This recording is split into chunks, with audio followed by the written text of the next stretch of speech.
I think it starts with the vision, right?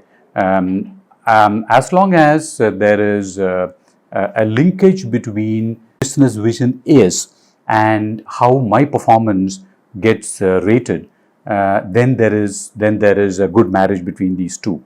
And if there is not, then this is like saying, I'm going to run a 50-meter dash, whereas the intent is for me to be running a 500-meter race. And now the competencies that you're needed to be a Sachin Tendulkar versus a Ravichandran Ashwin are two different things. If you're expecting, somebody said, if you're expecting a fish to jump high and walk up a tree like a leopard does, then you're setting up that fish for a failure.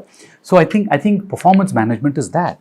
You need to be able to very clearly define what, or not very clearly define, but at least very clearly define your vision as to what your team is needed. So for example, and I'm going back to my GE days here, GE ran their largest global research center in upstate New York, in a place called Niskayuna. Now, the researchers there worked on multiple year projects. Like there was once, I remember, there was a research going on wireless transfer of electricity.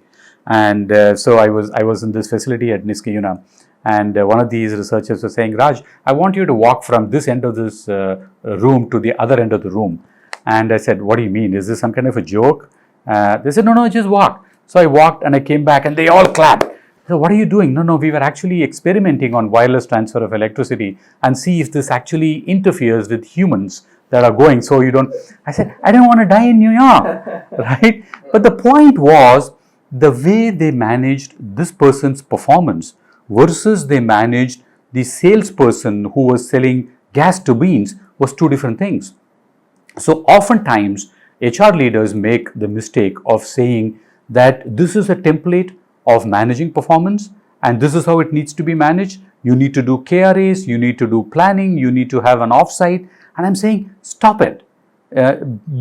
Contextualize it to your company. And if I'm a startup, I'm not saying, it's a free for all, but just make sure there is enough space to make some maneuverability.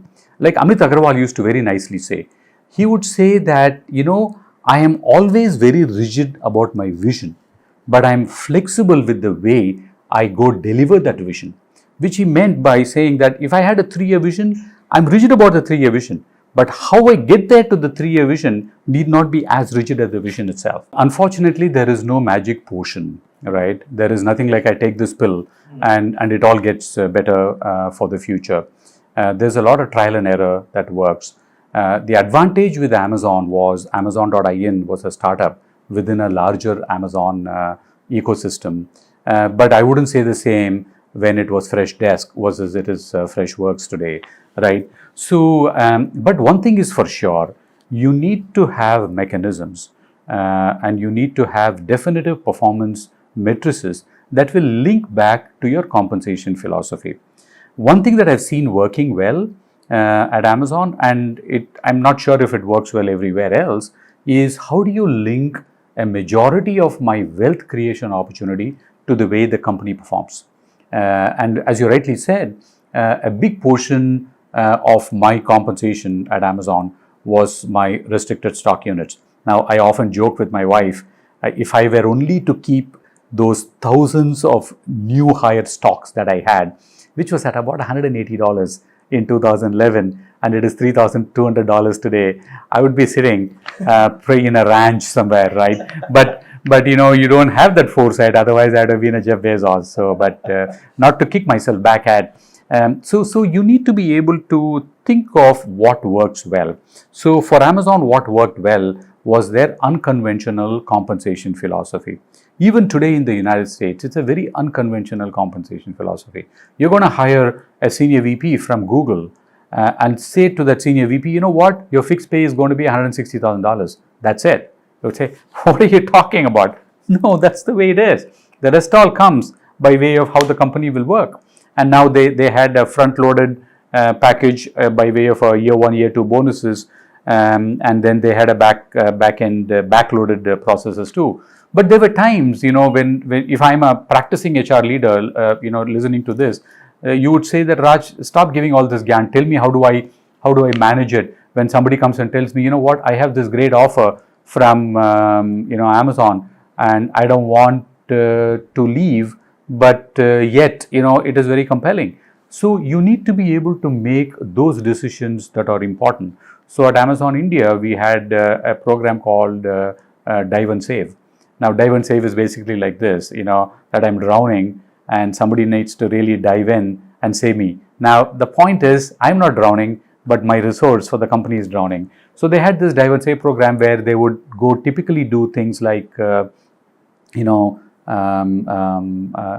accelerated stocks or cash or whatever. So my only takeaway for people here is, don't be very straitjacketed about the way you want to think about compensation, yet don't make it laissez-faire. Like Albert Einstein once said, have simple solutions for all the problems, but don't make it all simpler.